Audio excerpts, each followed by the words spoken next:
John here with Olton's Retirement Journey and Travels. Welcome to my channel.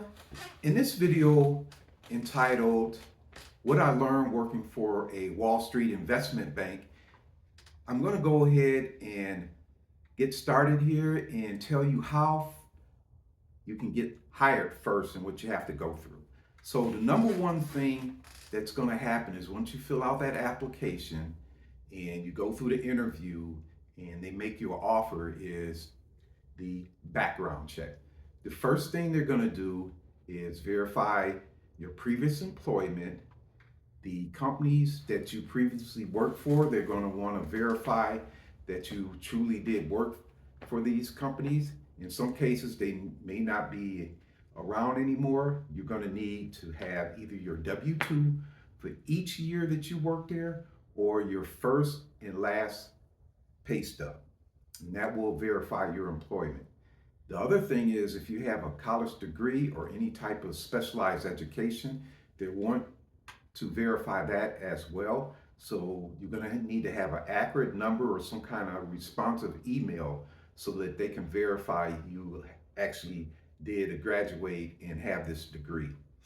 The next thing from there, it's going to go into the background check, either through Sterling or HireRight.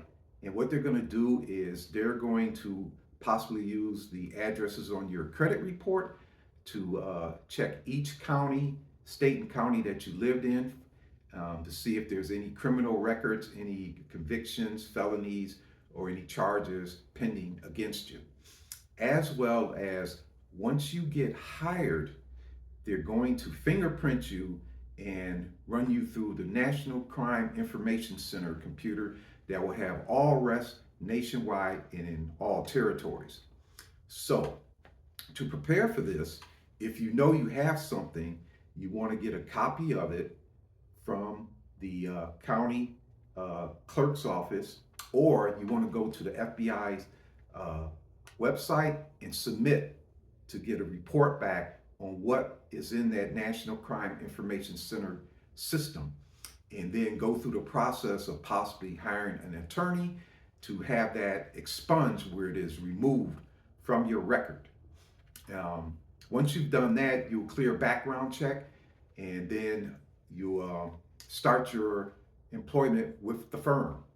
And once you get there, they're going to run that your fingerprints again, or send you to a UPS store that does it, and that'll go off again. And if it comes back clear, you will go into orientation.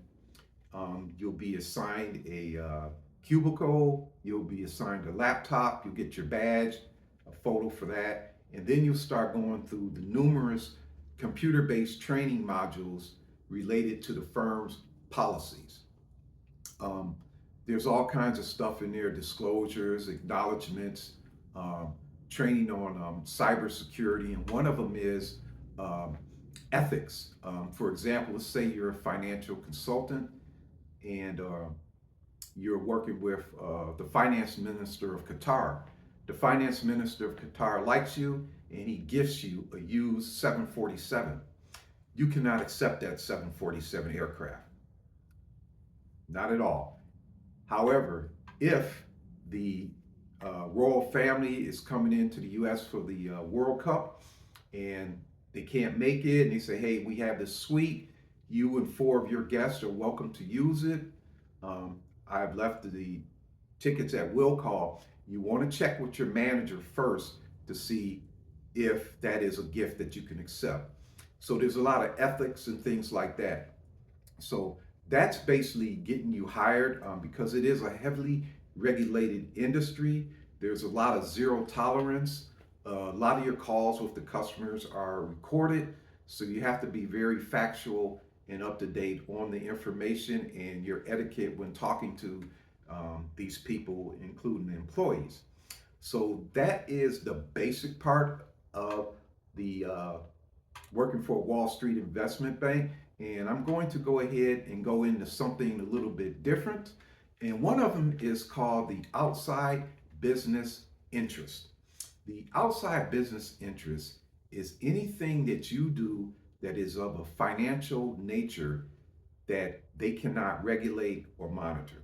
For example, if you work for Primerica, you have your own little business where you're selling financial products, insurance, and things like that, you are supposed to declare that, and they're probably going to ask you to terminate that business. In my case, when I originally started with E-Trade, I went ahead and they asked, did I have a brokerage account where I can make trades on? And I did. It was TD Ameritrade.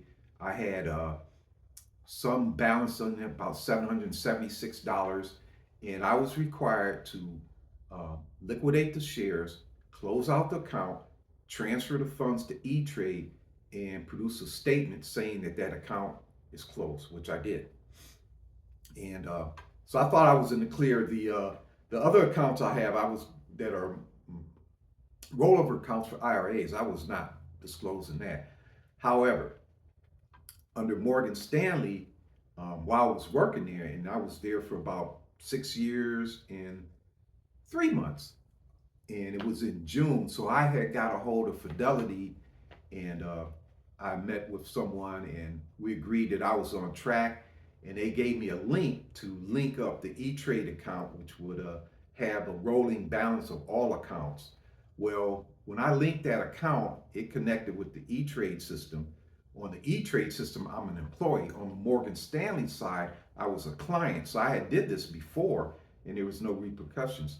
But the outside business interests, I was flagged for having an outside account, and they asked me to go ahead and give them a statement, and they gave me 60 days to liquidate the account and transfer it. And there's no fucking way that I was going to do that, because I had nurtured that account with Fidelity since 2012, and it grew it by 200%. So I elected to let the 60 days nearly expire, and I resigned from Morgan Stanley.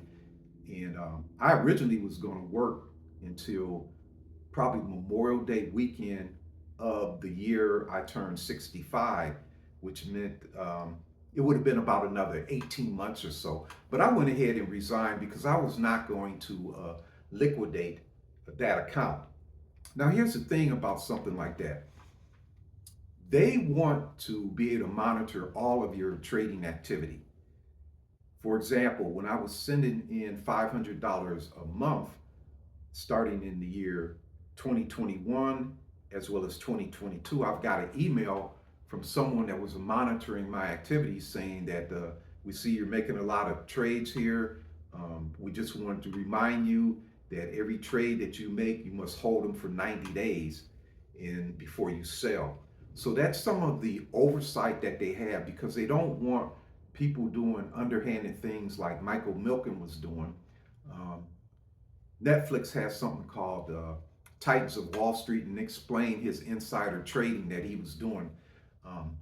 So that was that. So I went ahead and resigned from Morgan Stanley. And the reason why I'm telling you this, if you're the type of person who's trading in crypto, you've got a Tasty Trade account, a Robinhood account, it's going to be necessary for you to liquidate those if you want to work here long term. Now, in my case, I did a very good job of preparing for retirement.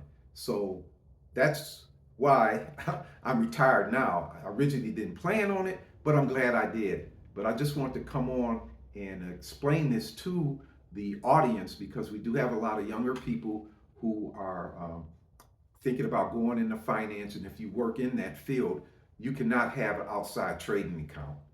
And I was keeping mine. So I have the Charles Schwab account, I have a Fidelity account, and I'm with E-Trade, and I'd always had an account with Morgan Stanley. But I'm free to do what I want now. So I'm going to continue on with this and talk about some of the things that I learned by talking with the financial advisors in my experience. And I'll be right back with you. This is John with Elton's Retirement Journey and Travel. What I learned working for a Wall Street investment bank. So one of the things that you're going to experience as a customer working with some of the financial institutions is the advice that you receive based on your needs. Now, what I mean by that is, depending on the assets under management, as well as your goals, you're going to have to pick and work with an advisor that can help you meet those goals. While I was there, some of the calls and conversations I've had, and my experience with other financial firms over the years is that sometimes they have a script that they work from, meaning that all new clients that come in based on their asset value, you put them in these investments, or you you move them towards this type of investment. Some of the investments that you may get put into could be very, very costly, where there's an equal investment that costs a whole lot less. And what I'm talking about is some of the Magnificent Seven, um, zero fee management, you know. So if you're working with someone, you want to be able to look up those ticker symbols and analyze investments and decide, hey, why are we getting something so expensive? The other thing is, you want to do what's comfortable for you. In my experience, I had a need to build up fixed income. And when I worked at the representative I had at Morgan Stanley, he didn't like the idea of me, taking money out of these accounts as far as some of the gains and building up a fixed income portfolio. That was critical. I eventually had to get rid of that guy, and I wound up doing it on my own. He helped me to a certain point, but he was not very useful. So when you are working with these financial advisors, if you ask them a question and they don't give you a straight answer, that's a red flag. And also be weary of them steering you into some area you didn't even ask about. And that was my experience with them. But for the most part, the firms are heavily regulated. You are going to want to have someone that you can run things by, and most of them are very, very good. And it's mostly about you and how you feel. You have to be comfortable with the people that you build as you plan on retirement, from your doctors, your accountant, your bankers, and your investment advisors. I'm in a unique position because I've talked to a lot of people. I know that they do a lot of specialized systems that monitor trades, and that they have the ability to spill customized uh, active management accounts or indexes that can be sold to other advisors and other firms and things like that. And one of the big things that I've learned that I'm going to disclose here is the yield. Every year, typically, an investment will pay out either a dividend, a short term, and a long term capital gains, mostly in the mutual funds.